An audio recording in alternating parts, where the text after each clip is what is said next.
The sun was already high over Atlanta, casting a warm glow across the narrow streets of West End, where Aaliyah Johnson lived in a modest two-bedroom apartment with her mom, Denise. At 19, Aaliyah was a sophomore at Clark Atlanta University, majoring in sociology with a fire in her belly to make a difference. Her days were a blur of lectures, study groups, and late-night shifts at a local coffee shop, but she carried herself with a quiet confidence, her braided hair pulled back neatly, her eyes always scanning the world for something to learn. Today, though, was different. Today wasn't about textbooks or tips from caffeine-deprived customers.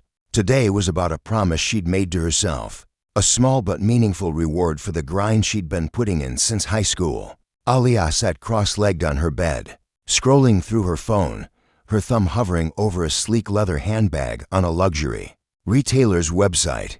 It was a designer tote, simple but elegant, with smooth stitching and a price tag that made her stomach twist. $600, more than she'd ever spent on anything that wasn't tuition or rent, but she'd earned it months ago. She'd won a competitive academic scholarship, a $5,000 award for her essay on systemic inequality in urban education. Most of it went to her tuition, but she'd tucked away a chunk for something special. This bag wasn't just a bag. It was a symbol, a reminder that she, a black girl from a working-class family, could claim a piece of the world that often felt out of reach. Denise poked her head into the room, her nurse's scrubs wrinkled from a double shift at Grady Memorial. "You still obsessing over that purse?" she teased, her voice warm but tired. Aaliyah grinned, holding up her phone to show the screen. "It's not a purse, Mama. It's an investment in my confidence," Denise chuckled, shaking her head as she leaned against the doorframe. "Confidence, huh? Girl, you got that in spades already. But I'm proud of you. Just don't go blowing all that scholarship money in one place." Aaliyah hopped off the bed, slipping her phone into the pocket of her jeans. "Don't worry. This is a what-I'm thing. I'm treating myself. Then it's back to ramen and library nights." The apartment was small but cozy, filled with the kind of mismatched furniture that told a story of thrift store runs and hand-me-downs. A framed photo of Aaliyah at her high school graduation sat on the living room table, next to a stack of Denise's nursing textbooks. The walls were dotted with Denise's collection of African art prints, vibrant swirls of color that always made Aaliyah feel grounded. She grabbed her keys from the counter, gave her mom a quick hug, and headed out the door, the weight of her decision settling in. She wasn't just buying a bag. She was stepping into a space she'd been told, implicitly and explicitly, wasn't meant for her. West End was a neighborhood of contrasts. Historic brick homes stood alongside weathered apartment complexes, and the hum of MARTA trains mixed with the chatter of street vendors.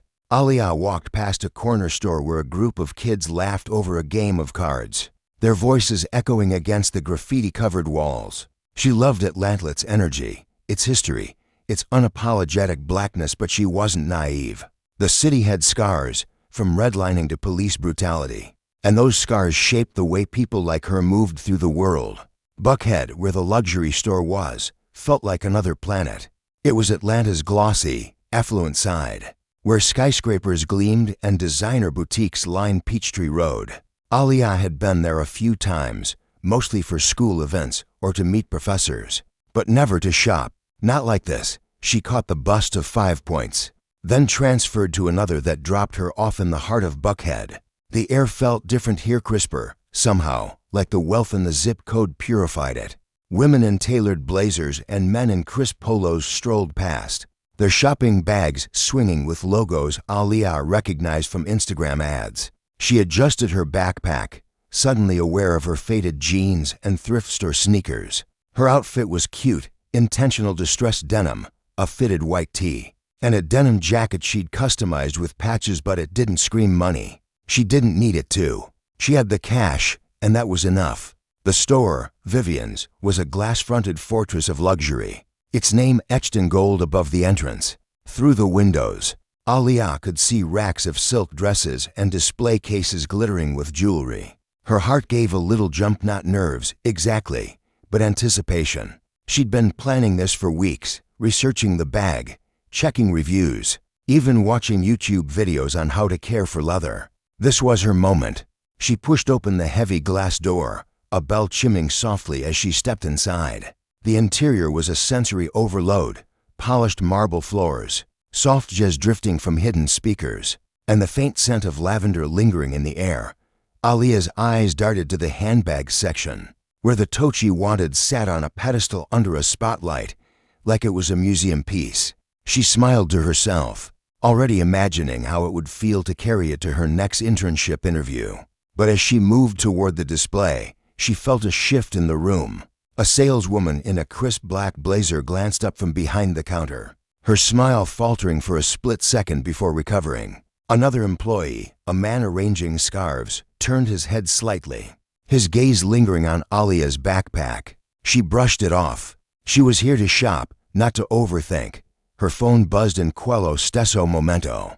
Aaliyah tiro fuori il telefono dalla tasca, trovando un messaggio di Jamal. Il suo migliore amico del college. Hai preso quella borsa da ricco no? Non fer la fifana, diceva il messaggio, seguito da una faccina che rideva. Aaliyah ridacchio, rispondendo rapidamente. Ci sono dentro ora. Prega per me, rimase il telefono in tasca, redrazzando le spalle. Jamal era sempre stato il suo cheerleader. Quello che la spingeva a uscire dalla sua zona di comfort. L'anno scorso, quando aveva avuto paura di candidarsi per la borsa di studio, era stato Jamal a sedersi con lei fino al 2 di notte, aiutandola a rifinire il suo saggio. Ora era come se fosse al con lei, dando una spinta invisible. Si avvicinò al display della borsa, le sue dita sfiorarono il cuoio morbido. Era ancora più bella di persona, il marrone intenso brillava sotto la luce. Controllo il cartellino del prezzo, solo per essere sicuresc, $60, proprio come sul sito web. Fece un respiro profondo, calcolando mentalmente. Aveva messo da parte $800 dalla borsa di studio, lasciando un po' di margine per le emergenze. Se poteva fare. Stava per chiamare un addetto quando una vis la interruppe. Posso aiutarla, era la commessa della casa, quella con il sorriso esitante. Il suo tono era educato, ma era qualcosa di tagliente, come se stesse passando Aaliyah. Aveva I capelli biondi raccolti in uno cignin stretto, il suo badge diceva clair. Aaliyah Soros, cercando di mantenere le cose legger.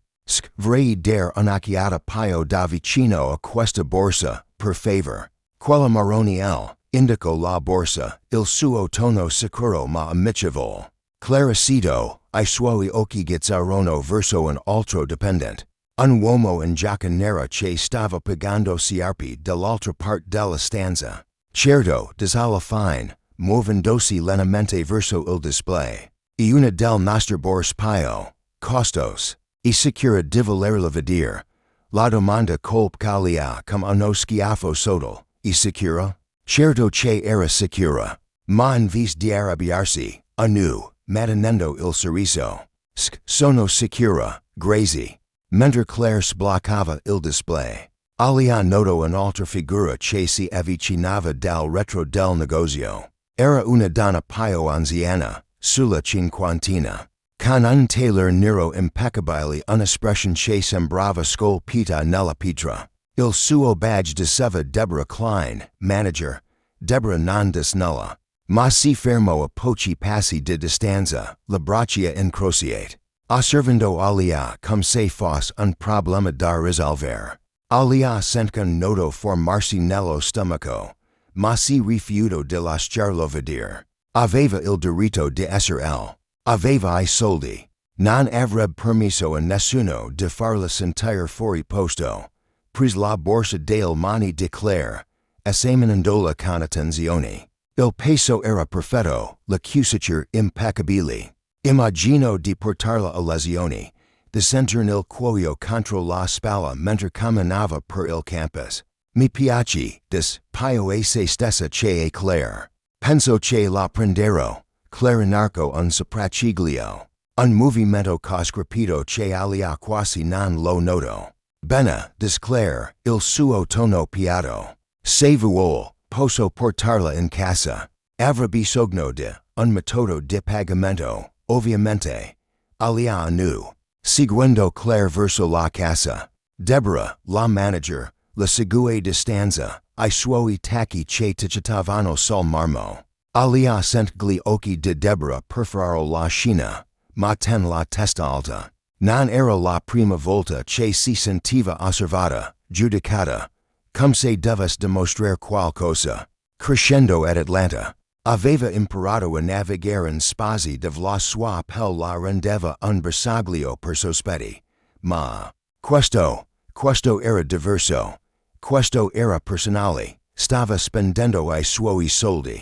Soldi che si era guadagnata, e loro la trovavano come se non appartenesse quel posto. Alla casa, Aaliyah tirò fuori la sua carta di debito. Quella collegata al conto dove aveva depositato I soldi della borsa di studio. La passò a Claire, che la prise con un'hesitation che fi stringere I denti ad Aaliyah. Solo un momento, disse Claire, digitando qualcosa sul terminale. Deborah si avvicinò, ora in piedi proprio accanto alla casa. Le sue labbra serrate in una linea sottile. Abbiamo bisogno di verificare alcune cose, disse Deborah, la sua voce fredda e autoritaria. E una transizione di alto valore. Sono sicura che capisce. Aaliyah sentì il calore salire al viso. Non per imbarazzo, ma per rabbia. Verificare alcune cose, sapeva esattamente cosa significava. Non si trattava della carta o della transizione. Si trattava di lei di come appariva, di che era. Ma non dis nulla, non ancora. Anew, stringendo la mascella. Fate pure, dis la sua voce calma ma tagliente. Dentro, però, il suo cuore batteva forte. Non si trattava più solo della borsa. Si trattava di qualcosa di più grande. Qualcosa che Aaliyah conosceva fin troppo bene. Ma che non si aspettava di affrontare in un negozio di lusso a Buckhead. The air inside Vivienne's felt heavier now. The soft jazz from the speakers doing little to mask the tension that had settled over the counter. Aaliyah Johnson stood tall, her debit card still in Claire's manicured hand, while Deborah Klein, the store manager, loomed nearby, her presence like a storm cloud. Aaliyah's heart pounded, but she kept her face composed, her lips pressed into a tight line. She'd dealt with subtle slights before, teachers who assumed she'd cheat, strangers who clutched their purses when she passed, but this was different. This was blatant, and it stung in a way she hadn't expected. $600 was burning a hole in her account, money she'd earned through late nights and hard-won scholarship essays, and yet here she was, being treated like she didn't belong. Claire swiped the card through the terminal, her movements slow, deliberate, as if she were waiting for something to go wrong. The machine beeped, and Aaliyah caught the faintest flicker of surprise. In Claire's eyes, the transaction was processing. No declined message, no red flags, just a normal purchase. Aaliyah exhaled quietly, her shoulders relaxing for a split second. But Deborah wasn't done. She leaned forward, her voice low but sharp, cutting through the hum of the store. "We'll need to see some ID," she said, her eyes locked on Aaliyah's. "It's standard procedure for purchases of this amount." Aaliyah blinked, caught off guard. Standard procedure? She'd watched a white woman in a sundress buy a pair of earrings at the counter not 10 minutes ago, and no one had asked for her ID. The woman had laughed with Claire, chatting about summer vacations, and walked out with her purchase in a glossy bag, no questions asked. Aaliyah's fingers tightened around the strap of her backpack. "Sure," she said, her voice steady despite the anger bubbling inside.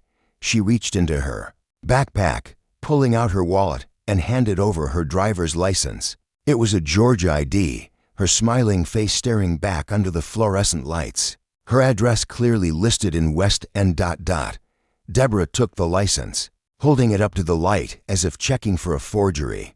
Aaliyah's jaw clenched. She wanted to snap, to ask why they were treating her like a criminal, but she knew better. She'd grown up in a city where one wrong move, one raised voice, could escalate things in ways she didn't want to think about. So she stood there, silent, watching as Deborah handed the license to Claire, who typed something into the terminal. The whole process felt like a performance, a way to make Aaliyah feel small, out of place. The other customers in the store, to women browsing scarves, a man flipping through wallets, glanced over, their curiosity piqued by the quiet drama unfolding at the counter. The terminal beeped again, and Claire slid the card back to Aaliyah, along with her license. "Everything checks out," she said, her tone flat, no trace of warmth. Aaliyah nodded, slipping the card and ID back into her wallet. "Great," she said, forcing a polite smile. "Can you bag the tote for me, please?" She gestured to the leather bag sitting on the counter, its rich brown surface catching the light. Claire hesitated, her eyes flicking to Deborah, who gave a barely perceptible nod. Aaliyah caught the exchange, and it lit a spark of defiance in her chest. They didn't want her here. That much was clear, but she wasn't leaving without her bag. As Claire reached for a glossy, Vivienne's bag to package the tote, Deborah stepped closer, her arms crossed tightly across her chest. "Just so you know," she said, her voice dripping with condescension, "we have a strict policy on returns. If there's any damage to the bag, we won't accept it back, and we'll need to see your receipt and ID again if you try to return it." Aaliyah's smile faded. The implication was clear. They thought she might damage the bag, or worse, steal it and try to scam them later. She wanted to laugh at the absurdity of it, but the weight of their suspicion pressed down on her, making her feel like she was under a microscope. "I understand," Aaliyah said, her voice clipped. "I don't plan on returning it." She took the bag from Claire, the weight of the leather tote grounding her, a reminder of why she was here. She'd earned this. She wasn't going to let their judgment ruin it. But as she turned to leave, Deborah's voice stopped her again. "One more thing," the manager said, stepping into Aaliyah's path. "We've had issues with unauthorized individuals in the store lately. I'm sure you understand why we have to be cautious." The words hung in the air, heavy with unspoken meaning. Unauthorized individuals. Aaliyah's pulse quickened, her mind racing to process the insult wrapped in that phrase. She turned to face Deborah, her eyes narrowing slightly. "I'm not sure I do understand," she said, her tone calm but edged with steel. "I paid for my bag. My ID checked out. My card went through. So what's the issue?" The question was direct, a challenge, and for a moment, Deborah seemed taken aback. Her lips parted, but no words came out right away. The other employees in the store, Claire, the man folding scarves, a younger woman restocking perfumes, froze, their attention locked on the exchange. The customers browsing nearby slowed their movements, pretending not to listen but clearly eavesdropping. Deborah recovered. Quickly, her face hardening. "It's not personal," she said, her voice tight. "We have to protect our inventory. It's a high-value item." Aaliyah's grip on the bag tightened, her knuckles pressing against the leather. "Not personal." It felt like the most personal thing in the world. She wanted to call it out, to say the word racism right there in the middle of the store, but something held her back. Maybe it was the way Deborah's eyes dared her to make a scene, or the way the other customers' stares felt like a spotlight. Instead, she took a deep breath, forcing herself to stay composed. "I hear you," Aaliyah said, her voice low, "but I'm a customer, just like anyone else in here. Maybe you should rethink who you're calling unauthorized." The words were measured, but they carried weight, and Aaliyah saw a flicker of unease cross Deborah's face. Without waiting for a response, she turned and headed for the door, the bell chimming as she pushed it open. The humid Atlanta air hit her like a wave, and she stepped onto the sidewalk, the Vivienne's bag swinging from her shoulder. She'd gotten what she came for, but the victory felt hollow, tainted by the way they'd treated her. As she walked toward the bus stop, her phone buzzed again. Another text from Jamal. "You slaying in that store, or what? Pics or it didn't happen." Aaliyah stopped, staring at the screen, her thumb hovering over the keyboard. She wanted to tell him everything: the cold stares, the ID check, Deborah's veiled accusations, but she didn't know where to start. Instead, she snapped a quick selfie with the bag, forcing a smile, and sent it to him. "Got it," she typed. "Tell you more later." She slipped the phone back into her pocket, her steps heavier now, the weight of the encounter settling into her bones. The bus ride back to West End was quiet, the hum of the engine blending with the chatter of other passengers. Aaliyah stared out the window, watching the city blur past Buckhead's sleek towers giving way to the familiar grid of her neighborhood. She kept replaying the scene in her head, analyzing every word, every glance. Had she said enough? Should she have pushed back harder? The bag sat in her lap, its leather cool against her fingers. But it didn't feel like the triumph she'd imagined. It felt like a battle she hadn't signed up for. When she got home, Denise was in the kitchen, stirring a pot of collard greens, the smell filling the apartment with warmth. "Well, look at you," Denise said, eyeing the Vivienne's bag with a grin. "My baby's out here living fancy." Aaliyah managed a laugh, setting the bag on the counter. "Yeah, something like that," she said, but her voice was quieter than usual. Denise's smile faded, her mom radar picking up on the shift. "What's wrong?"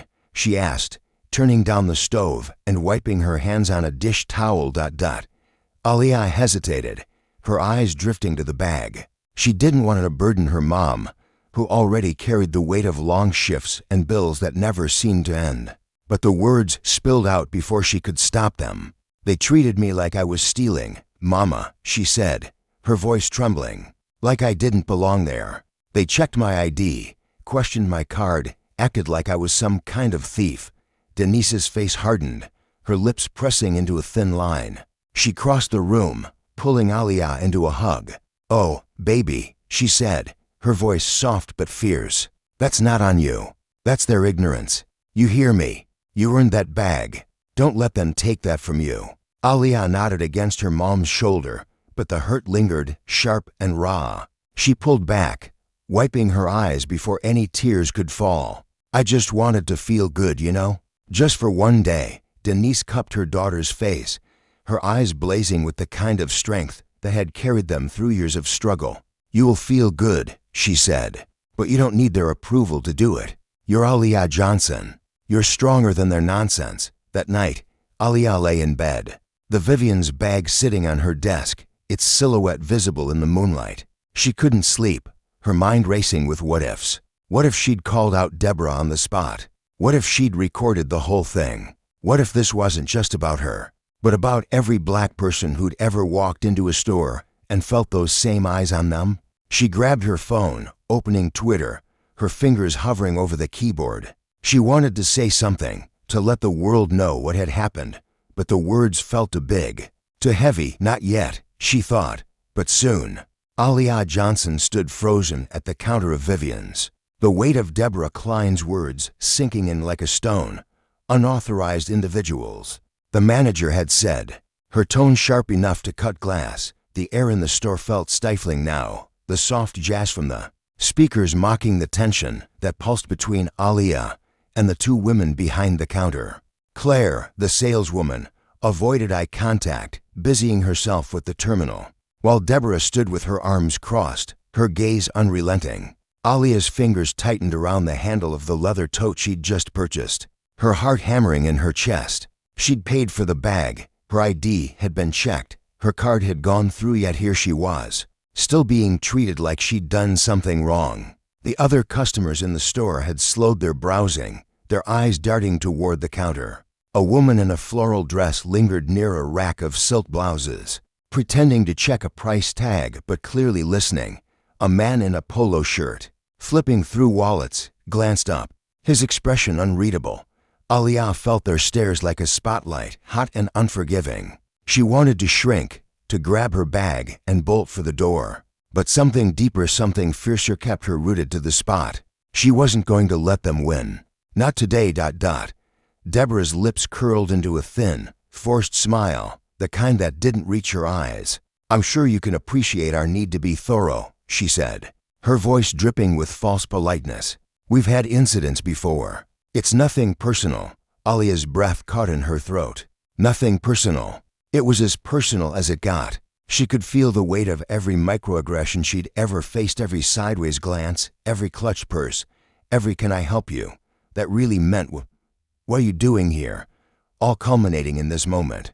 Her anger flared, but she kept it in check, her voice steady when she spoke. "I paid for my bag," Aaliyah said, her words deliberate, each one landing like a stone. I showed you my ID. I followed your rules. So why am I still standing here being questioned? The question hung in the air, sharp and undeniable.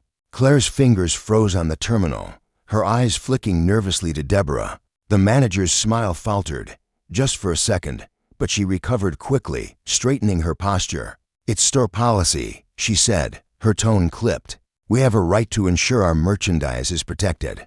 Aaliyah's jaw tightened. She wanted to scream, to tell Deborah exactly what this was about, but she knew how that would look. A young black woman raising her voice in a luxury store? She could already imagine the headlines, the security guards, the police. Instead, she took a deep breath, forcing herself to stay calm. Then let's be clear, she said, her voice low but firm. You're saying I'm a threat to your merchandise because… What? Because I'm here? Because I bought something expensive.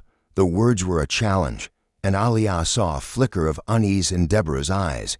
Before Deborah could respond, a new voice cut through the tension. Is there a problem here? It was a woman, maybe in her 30s, with short curly hair and a navy blazer, standing a few feet away. She'd been browsing handbags, but had clearly been listening.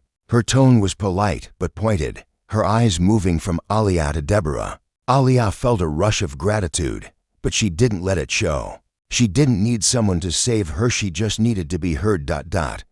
Deborah turned to the woman, her smile snapping back into place. No problem at all, she said, her voice sugary. Just a routine check, but the woman didn't back down. Doesn't look routine to me, she said, crossing her arms. She paid for her bag, right? So was she still being grilled? Aaliyah's heart lifted slightly. Someone saw it. Someone understood. Deborah's face tightened, but she kept her composure. We're simply following protocol, she said. Her words clipped. If you'll excuse us. But Aaliyah wasn't done. She stepped forward, her voice rising just enough to carry. No, let's talk about this protocol, she said, because I watched other customers walk out of here without anyone checking their IDs or questioning their purchases. So what's different about me? The question was a dart, and it hit its mark. Deborah's eyes widened, and Claire shifted uncomfortably behind the counter. The store had gone quiet now, the other customers openly staring. The man in the polo shirt had stopped flipping through wallets, his phone half raised as if he might record the scene. The woman in the floral dress clutched her purse, her expression torn between curiosity and discomfort. Aaliyah felt exposed, vulnerable, but she refused to back down. She'd come here to buy a bag, not to be humiliated, and she wasn't leaving until they acknowledged that. Deborah's voice dropped, her words laced with irritation. Miss, I suggest you lower your voice. We're trying to resolve this calmly. Aaliyah laughed, a short, bitter sound that echoed in the silent store. Calmly. You're the one who accused me of being unauthorized. You're the one who's making this a problem. She held up the Vivienne's bag, its glossy surface catching the light. I paid for this. $600. My money's good, right? So why am I still here?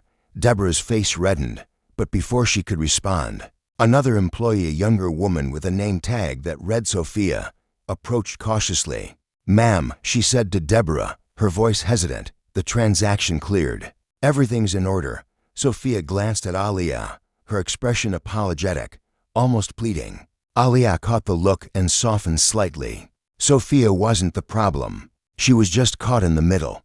Deborah ignored Sophia, her eyes locked on Aaliyah. If you're unhappy with our service, she said, her voice icy, you're welcome to take your business elsewhere. The words were a dismissal, a clear message. Get out.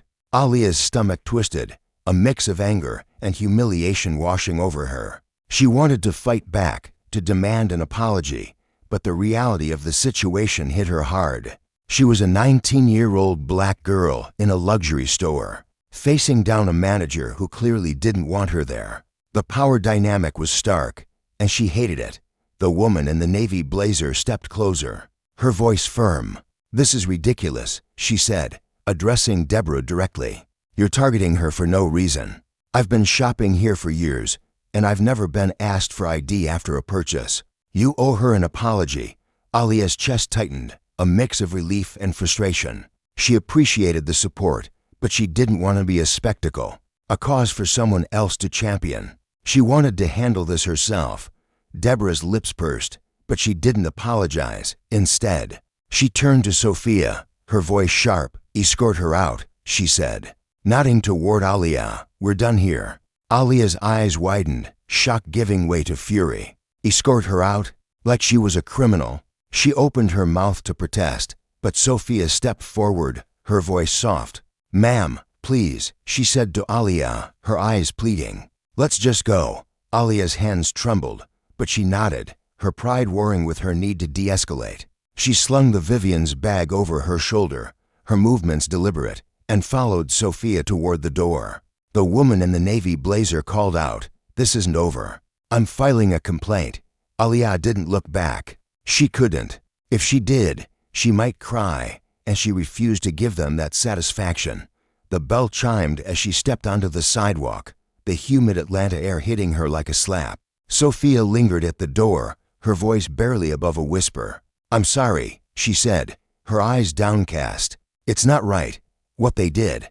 Aaliyah nodded, her throat tight. "Thanks," she managed, but the word felt hollow. She turned and walked away, the bag heavy on her shoulder, her mind racing with what had just happened.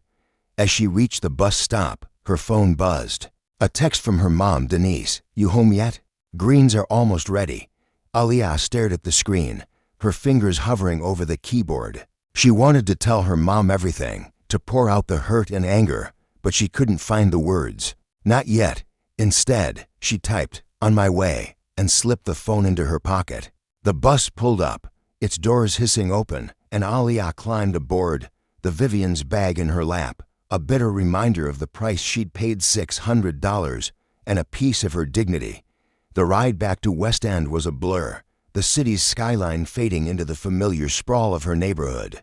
Aaliyah's mind kept replaying the scene at Vivienne's, the way Deborah's eyes had bored into her, the way Claire's hands had hesitated over the terminal, the way the other customers had watched, some with pity, some with indifference. She felt raw, exposed, like a wound that hadn't stopped bleeding. But beneath the hurt, something else was stirring. Anger, yes, but also resolve. She wasn't going to let this go. She couldn't. When she walked through the door of her apartment, the smell of collard greens and cornbread hit her, a comforting anchor in the storm of her emotions. Denise was at the stove, humming an old gospel tune, but she stopped when she saw Aaliyah's face.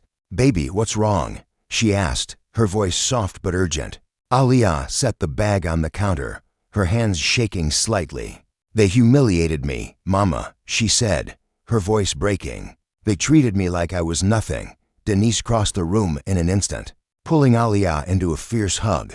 "Oh, my girl," she said, her voice thick with emotion. "You are everything. Don't you ever forget that." Aaliyah clung to her mom, the tears she'd held back finally spilling over. But even as she cried, a fire was kindling inside her.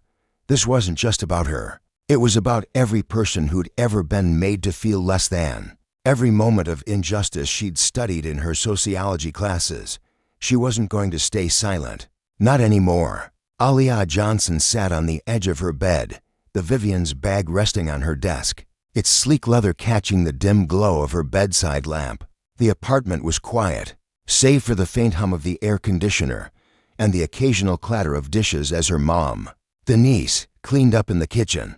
Aaliyah's eyes were fixed on her phone, her thumb hovering over the Twitter app.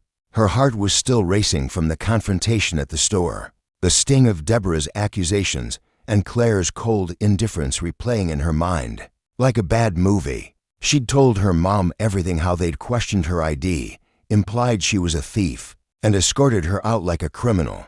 Denise had held her, fierce and protective, but now, alone in her room, Aaliyah felt the weight of it all pressing down on her. She opened Twitter, her feed a mix of memes, news headlines, and posts from her Clark Atlanta University friends. Her fingers trembled as she tapped the compose button, the blank text box staring back at her. She wanted to scream into the void, to tell the world what had happened, but the words felt stuck, tangled in a knot of anger and shame. What if no one believed her? What if they thought she was overreacting, making a big deal out of nothing? She closed her eyes, taking a deep breath, her mom's words echoing in her head. You are everything. Don't you ever forget that. Aaliyah wasn't going to let Vivienne's erase her. Not without a fight. She started typing, her fingers moving faster as the words poured out. Today I went to Vivienne's in Buckhead to buy a bag I saved up for. I'm a 19-year-old college student, and I earned that money through a scholarship. But the manager, Deborah, treated me like a thief. She checked my ID, questioned my card, and told me they had issues with unauthorized individuals. I'm a paying customer. I did nothing wrong. This is what it feels like to be black in spaces where they don't want you. She paused, her throat tight, then added, I'm tired of staying quiet. This isn't okay. She attached a photo of the Vivienne's bag, its logo clearly visible, and hit tweet before she could second-guess herself. Her phone buzzed almost immediately. A reply from Jamal, her best friend. Aaliyah, what? That's messed up. You okay? She smiled faintly, typing back. I'm mad, but I'm here. Just needed to get it out. She refreshed her feed, expecting maybe a few likes from her classmates, but her notifications were already climbing. 10 retweets, then 20, then 50. Her tweet was spreading, picked up by her friends, then their friends, then strangers. A girl from her sociology class commented, This is why I avoid those stores. I'm so sorry, Aaliyah.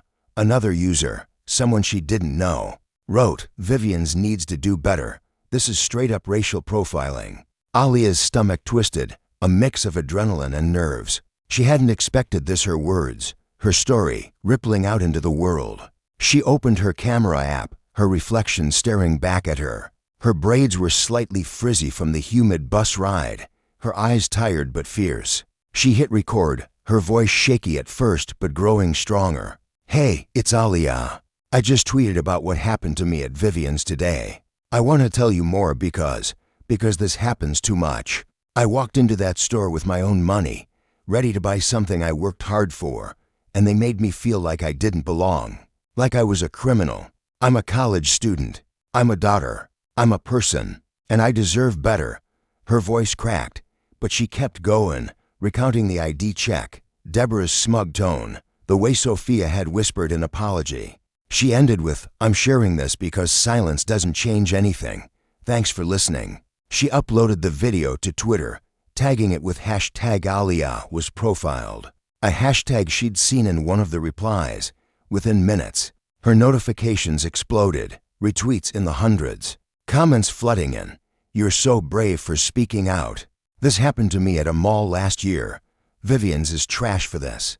Aaliyah's hands shook as she scrolled, overwhelmed by the support, but also by the stories dozens of people, mostly black, sharing their own experiences of being followed in stores, questioned, humiliated. She wasn't alone. That realization hit her hard, a mix of comfort and heartbreak. By morning, her tweet had thousands of retweets, and the video had racked up over 10,000 views. Jamal called her, his voice a mix of pride and worry. Girl, you're trending. But you good. This is getting big. Aaliyah laughed, though it sounded more like a sigh. I don't know what I am right now. I had to say something. Jamal's tone softened. You did the right thing. But watch your back, okay? People get weird when you call them out. Aaliyah nodded, even though he couldn't see her. I know. Thanks, Jay. She checked her phone again, and her jaw dropped. A local activist group, Atlanta Justice Now, had retweeted her video, adding, Aaliyah's story is all too common. We're calling on Vivienne's to address this immediately. #Aaliyah was profiled. The hashtag was trending in Atlanta, with users posting screenshots of Vivienne's website, demanding accountability. Aaliyah's DMs were flooded, some messages of support, others from trolls calling her a liar or worse. She ignored the hate, focusing on the encouragement, but the vitriol stung more than she wanted to admit. Round noon, Vivienne's issued a statement on their Twitter account, a generic paragraph that made Aaliyah's blood boil. We are aware of an incident at our Buckhead location and are investigating. Vivienne's is committed to diversity and inclusion, and we apologize for any distress caused. No mention of her name, no acknowledgement of what they'd done. Just corporate jargon meant to pacify without promising anything real.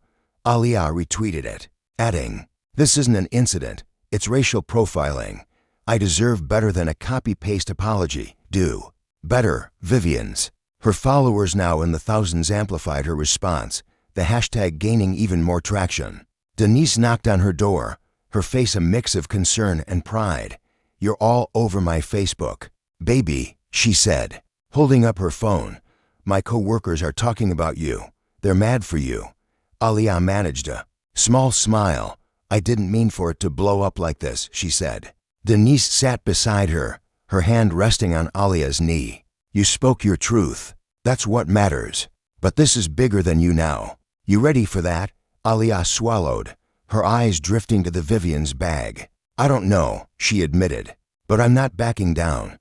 By evening, a local news outlet, WSB-TV, had reached out, asking for an interview. Aaliyah hesitated, her thumb hovering over the email. Going on TV was a whole different level: cameras, questions, people judging her every word. She called Jamal, who answered on the first ring. "You gotta do it," he said, his voice firm. "This is your chance to tell your story your way. Don't let them control the narrative." Aaliyah nodded, her resolve hardening. "Okay," she said, "I'll do it." She spent the night preparing, jotting down notes, practicing what she'd say. She wanted to be clear, to speak not just for herself but for everyone who'd ever felt the sting of suspicion. Because of their skin, the Vivienne's bag sat on her desk, a reminder of the fight she'd stumbled into. She didn't sleep much, her mind buzzing with anticipation and fear. What if they twisted her words? What if the store retaliated?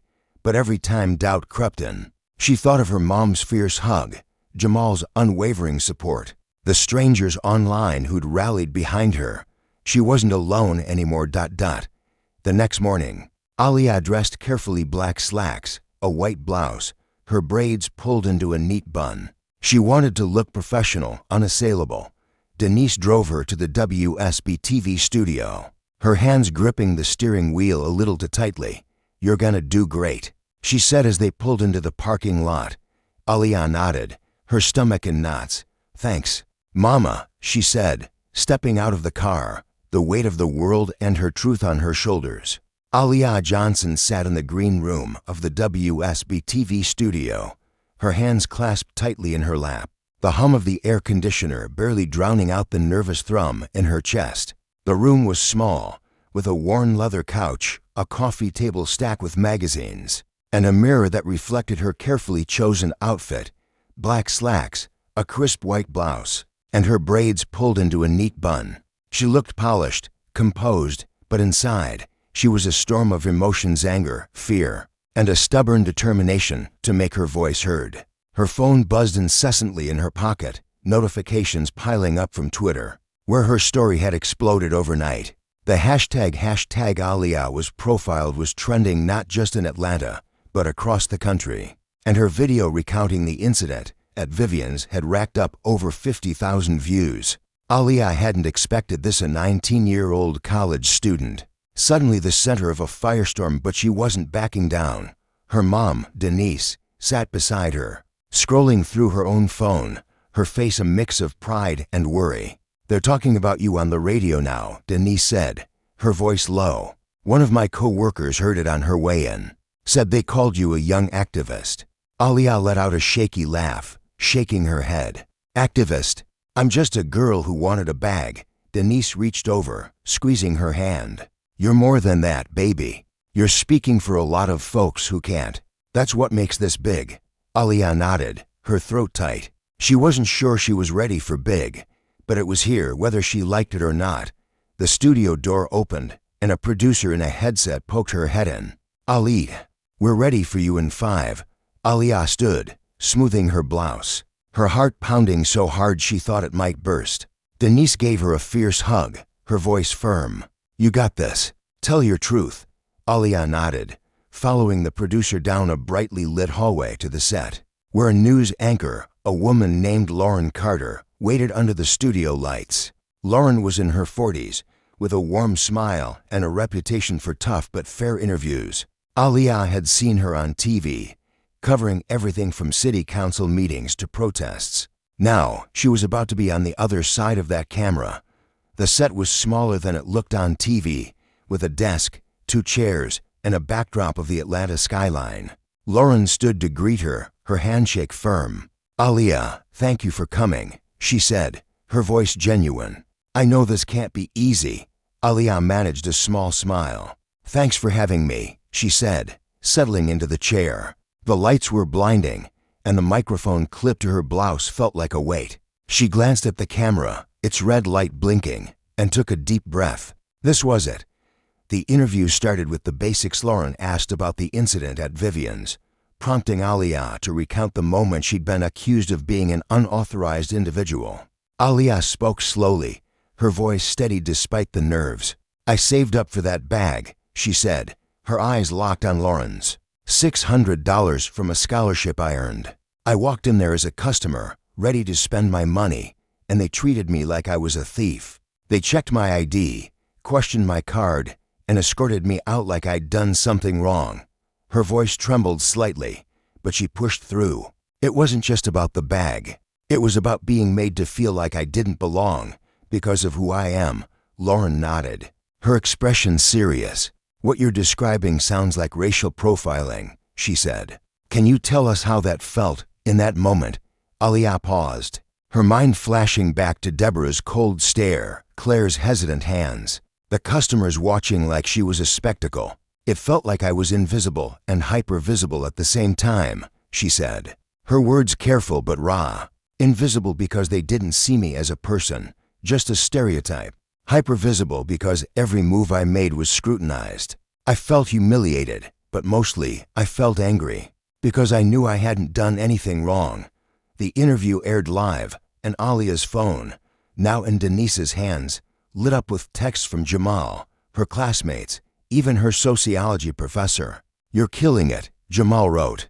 "Keep going," but Aaliyah couldn't see the messages. She was focused on Lauren, who leaned forward, her next question cutting deeper. "Vivienne's issued a statement saying they're investigating and are committed to diversity. What's your response to that?" Aaliyah's lips pressed into a thin line. She'd read the statement, that bland paragraph that avoided her name and the word racism. "It's not enough," she said, her voice firm. "An apology without action is just words. They need to train their staff, change their policies, and prove they're not just saying what sounds good to save face." The interview wrapped after 15 minutes, but it felt like hours. Lauren thanked her, and as the cameras cut, she reached across the desk, her voice low. "You did good, Aaliyah. This matters." Aaliyah nodded, her throat tight with emotion. She left the set, her legs shaky, and found Denise waiting in the green room, her eyes shining with tears. "I'm so proud of you," Denise said, pulling her into a hug. Aaliyah clung to her mom, the weight of the day crashing over her. She'd done it. She'd told her story, not just to Atlanta, but to anyone watching. By the time they got home, the interview was everywhere. Clips circulated on Twitter, Instagram, and TikTok, with users praising Aaliyah's poise and calling out Vivienne's. "This girl is 19 and speaking truth to power," one tweet read. With thousands of likes, national outlets picked up the story. Bet ran a segment on racial profiling in retail, and CNN mentioned Aaliyah in a broader piece about systemic racism. Her follower count skyrocketed, and her DMs were a flood of support, some from strangers as far away as California and New York. "Thank you for speaking up." One message read, "I've been through this too," but not everyone was supportive. Trolls flooded her mentions with vile comments, calling her a race baiter or accusing her of lying for attention. "You probably stole something and got caught," one user wrote, the words cutting deeper than Aaliyah wanted to admit. She tried to ignore them, but each message was a reminder of the world she was up against. Jamal came over that evening, bringing a bag of takeout wings to cheer her up. "Don't read the hate," he said, plopping onto the couch. "Those people are just mad you're shining." Aaliyah forced a smile, but the weight of the attention was overwhelming. The next day, Vivienne sent Aaliyah a private email, signed by a corporate executive named Richard Hayes. "Dear Ms. Johnson," it began, "we deeply regret the distress caused by your experience at our Buckhead location. We are conducting a thorough investigation and would like to invite you to meet with our team to discuss how we can make this right. The email offered a complimentary gift and a donation to a charity of her choice.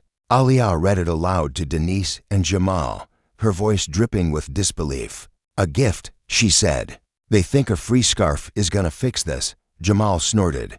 "They're scrambling. That's PR damage control, not an apology." Denise, stirring a pot of chili in the kitchen, chimed in. "They're scared, baby. You've got their name all over the news. But don't let them buy you off with shiny things. You're bigger than that." Aaliyah nodded, her resolve hardening. She didn't want a gift or a meeting where they'd try to smooth things over. She wanted change, real, tangible change. She drafted a response, her fingers flying across her laptop. "Mr. Hayes," she wrote, "I appreciate your outreach, but I'm not interested in gifts or private meetings. I want Vivienne's to commit to mandatory anti-racism training for all employees and a public acknowledgement of what happened to me. Until then, your apology doesn't mean much." She hit send, her heart racing. It was a bold move, but she was done playing nice. The email leaked, whether by Vivienne's or someone else. Aaliyah never found out, and it only fueled the fire. Social media erupted with praise for her stance. "Aaliyah said nitrogen monoxide to the hush money," one tweet read, with a clip of her WSB-TV interview. Atlanta Justice Now organized a small protest outside the Buckhead store, with a dozen activists holding signs that read "Stop Profiling" and "Justice for Aaliyah." Aaliyah didn't attend. She wasn't ready for that, but she watched the live stream, her chest swelling with a mix of pride and disbelief. This was her story, her voice, sparking something real. Her community showed up in other ways. Neighbors dropped by with casseroles and words of encouragement. Her sociology professor, Dr. Ellis, emailed to say she'd shared Aaliyah's story in class, calling it a textbook example of systemic bias. Even strangers in West End recognized her, offering fist bumps and "keep fighting." "Sis," the support was overwhelming, but it also came with pressure. People were looking to her now, expecting her to lead, to keep pushing. Aaliyah wasn't sure she was ready for that role, but she couldn't turn back. Vivienne's, under mounting pressure, issued a second statement, this time naming Aaliyah. "We apologize to Ms. Aaliyah Johnson for the unacceptable treatment she received at our Buckhead store. We are implementing mandatory diversity training and reviewing our policies to ensure this never happens again." It was a step, but Aaliyah wasn't satisfied.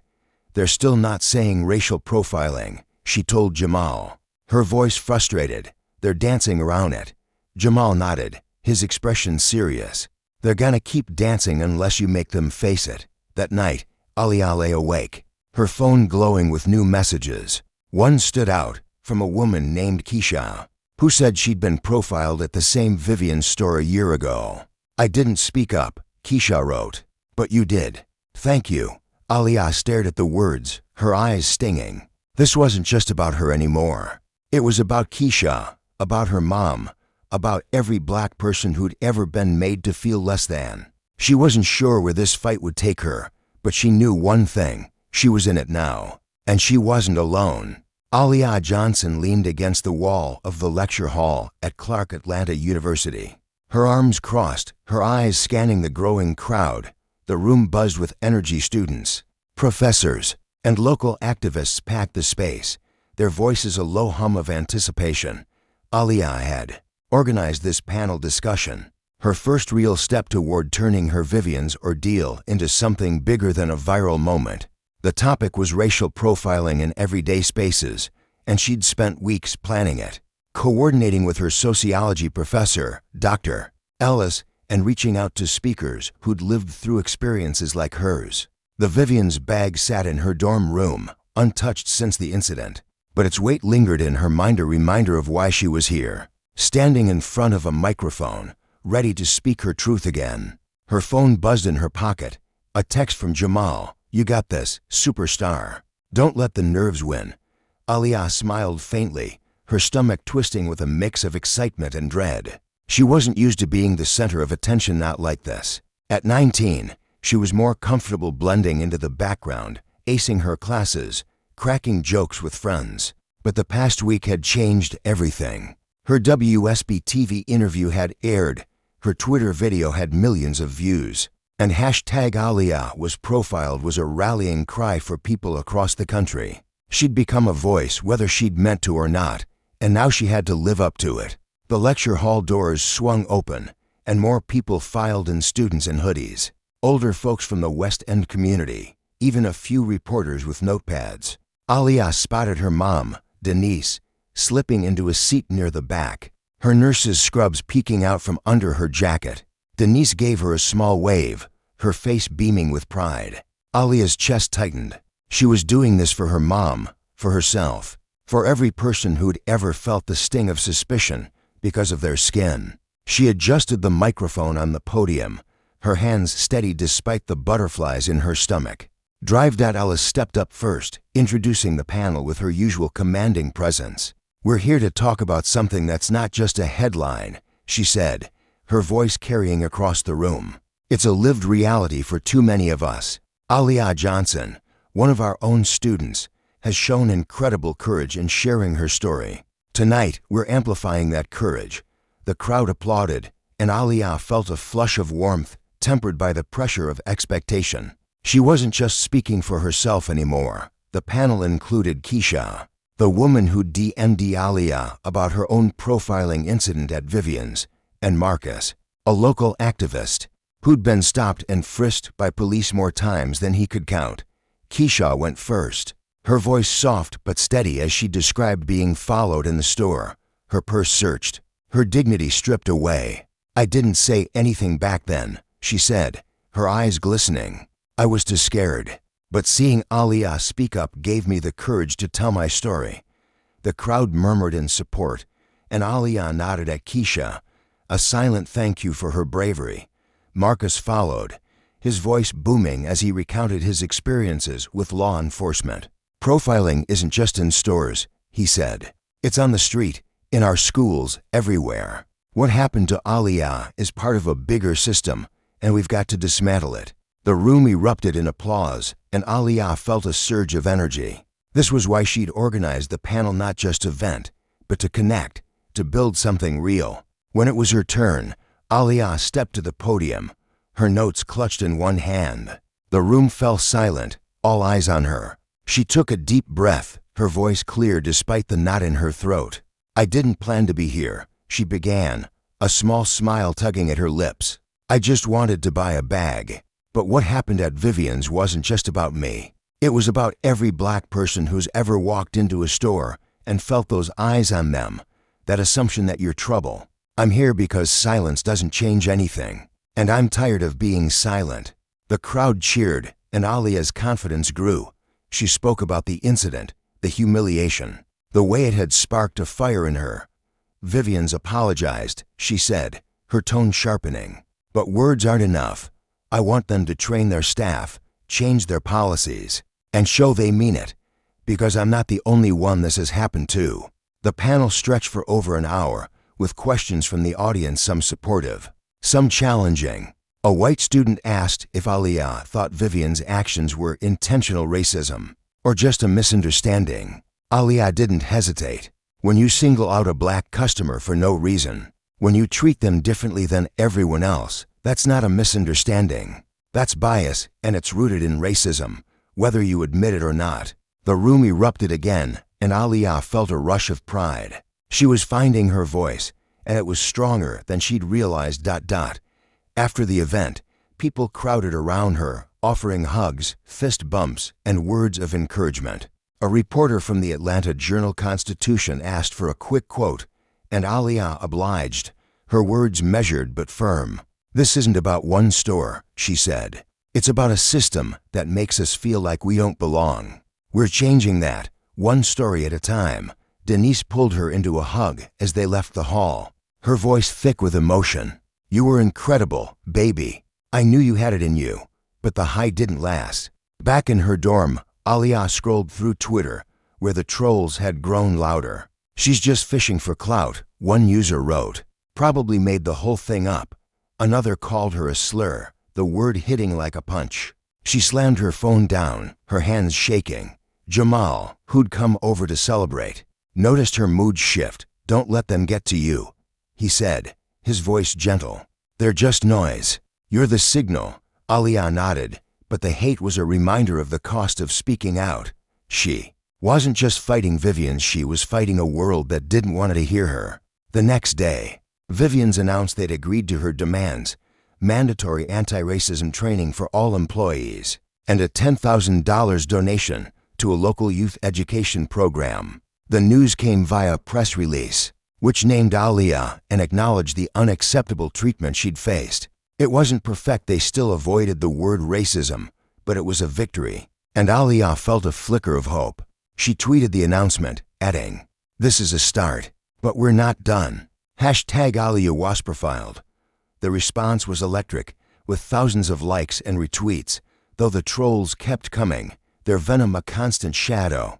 Her community rallied harder. Neighbors organized a small gathering in West End, with music, food, and signs reading, "We stand with Aaliyah." Aaliyah attended, her heart swelling at the sight of kids dancing, elders sharing stories, and her mom laughing with friends. "This is what it's about," Denise said, her arm around Aaliyah's shoulders. "Not just fighting, but building something better." Aaliyah nodded, her eyes scanning the crowd. She saw Keisha there, smiling shyly, and Marcus hyping up the kids. This was her fight, but it was theirs too. At school, Aaliyah's professors started treating her differently, not with pity, but with respect.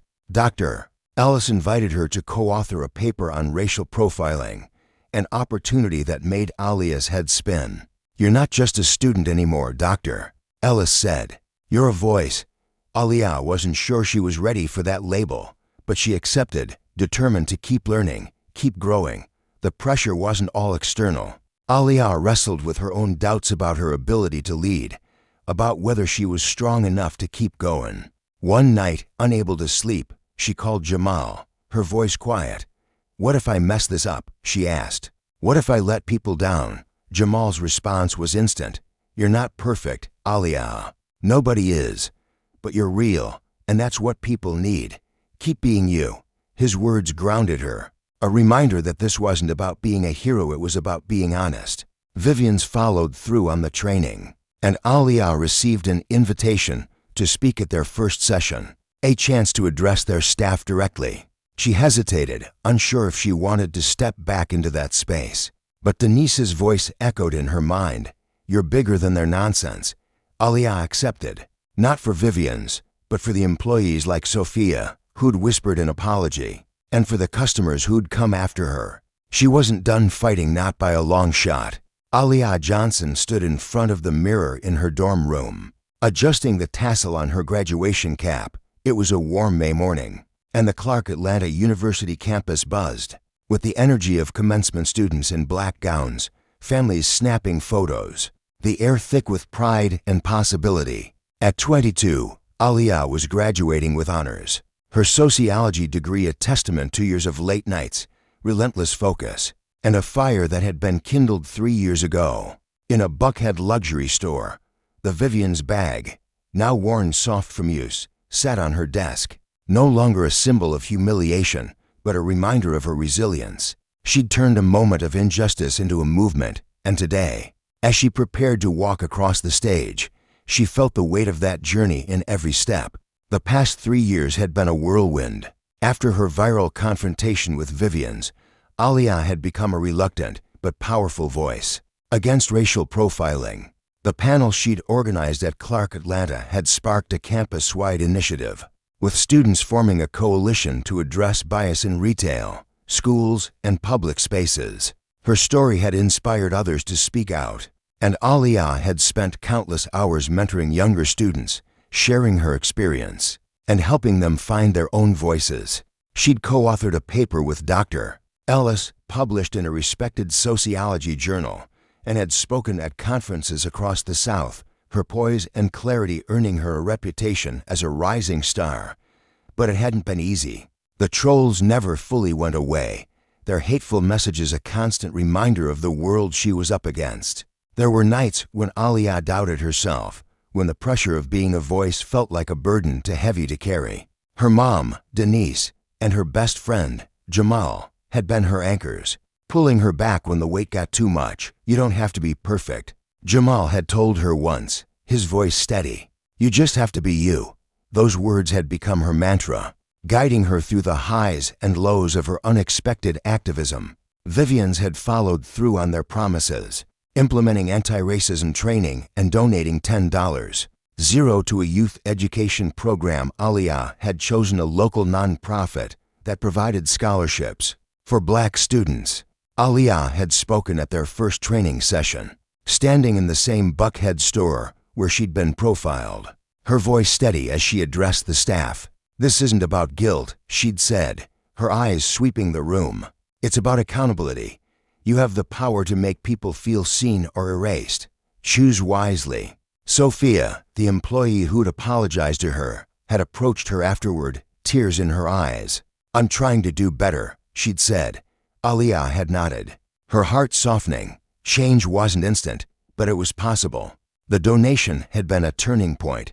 Aaliyah used it to start the Johnson Scholars Fund, a small but growing initiative to support Black high school students pursuing college. She'd worked with the nonprofit to identify recipients, reading their essays, meeting their families, and seeing herself in their dreams and struggles. The fund had awarded its first scholarships last year, and Aaliyah had cried at the ceremony, watching 3 young women accept their checks, their faces lit with hope. "This is what it's about," Denise had whispered, her arm around Aaliyah's shoulders. "You're building something that lasts." Now, as Aaliyah adjusted her cap, her phone buzzed with a text from Denise. "My baby's graduating. I'm already crying in the stands." Aaliyah laughed, her nerves easing. She grabbed her gown and headed out, joining the stream of students flowing toward the stadium. The campus was alive with color red, black, and gold balloons, families in their Sunday best, the sound of gospel music drifting from a nearby tent. Aaliyah spotted Jamal in the crowd, his gown slightly askew, a wide grin on his face. "Look at you, scholar," he called, pulling her into a hug. "Ready to make history again?" Aaliyah rolled her eyes, but her smile was genuine. "Just trying to get this diploma, Jay." The ceremony was a blur of speeches, cheers, and the rhythmic hum of "lift every voice and sing." When Aaliyah's name was called, the crowd roared, louder than she'd expected. She walked across the stage, her head high, shaking the president's hand as she accepted her degree. Denise's voice cut through the noise, a proud "that's my girl," that made Aaliyah laugh. As she returned to her seat, she caught sight of Keisha, the woman from the panel, in the audience, clapping fiercely. Marcus, the activist, was there too, giving her a nod of respect. Her community had shown up, not just for her degree, but for everything she'd become. Aaliyah had been chosen to give a speech, a last-minute honor after her professor nominated her. As she stepped to the podium, the stadium quieted, thousands of eyes on her. She took a deep breath, her notes folded in her hand, though she barely needed them. 3 years ago, she began, her voice clear. "I was a sophomore who walked into a store and was told I didn't belong. I was humiliated, profiled, made to feel small. But I learned something that day. My voice matters. Your voice matters. We don't have to accept the world as it is. We can demand better not just for ourselves, but for everyone who comes after us." The crowd murmured in agreement, and Aaliyah's confidence grew. She spoke about her journey, her activism, the Johnson Scholars Fund, the power of community. "Change isn't easy," she said, her eyes sweeping the stadium. "It's messy, it's hard, and sometimes it hurts. But it's worth it. Because every time we speak up, every time we stand together, we make the world a little less heavy for someone else." The applause was deafening, and Aaliyah felt a lump in her throat. She ended with a nod to her mom, her voice softening. "This degree is for you, Mama. Thank you for teaching me to fight." Denise was on her feet, tears streaming, and Aaliyah stepped down, her heart full. After the ceremony, the celebration spilled into West End. Denise had organized a block party, with tables of fried chicken, mac and cheese, and sweet potato pie lining the street. A DJ played Outkast and Beyonce, and kids danced while elders swapped stories. Aaliyah moved through the crowd, hugging neighbors, laughing with Jamal, and posing for photos with her diploma. Keisha pulled her aside, her voice quiet. You changed my life, she said.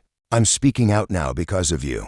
Aaliyah hugged her, her eyes stinging. We're in this together, she said. The next day, Aaliyah did something she'd been planning for weeks. She drove to Buckhead, Denise in the passenger seat, and walked back into Vivienne's. The store was quieter now, the staff different except for Sophia, who smiled warmly from behind the counter.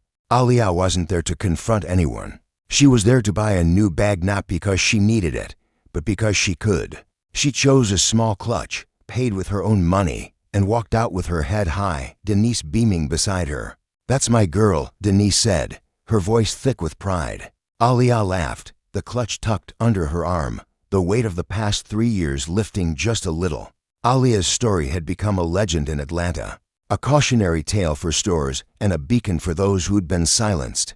The Johnson Scholars Fund grew, awarding more scholarships each year, and Aaliyah took a job with a local nonprofit, advocating for equitable education. She still spoke at events, her voice stronger now, her presence commanding. The trolls were still there, but their words had lost their sting. She'd built something bigger than their hated community, a legacy, a future. One evening, as Aaliyah sat in her new apartment, a small but cozy space she'd rented near campus, she found an old email from Vivienne's, the one offering her a complimentary gift. She laughed, shaking her head. She didn't need their gifts. She'd claimed her own power, her own worth. She opened Twitter, now a familiar space, and typed a final message. 3 years ago, I was profiled. Today, I'm a graduate, an advocate, and a force. Thank you to everyone who stood with me. The fight continues, but we're winning. #Aaliyah was profiled. She hit send, her heart light, and closed her laptop. The world was still messy, still heavy, but Aaliyah Johnson was ready for whatever came next.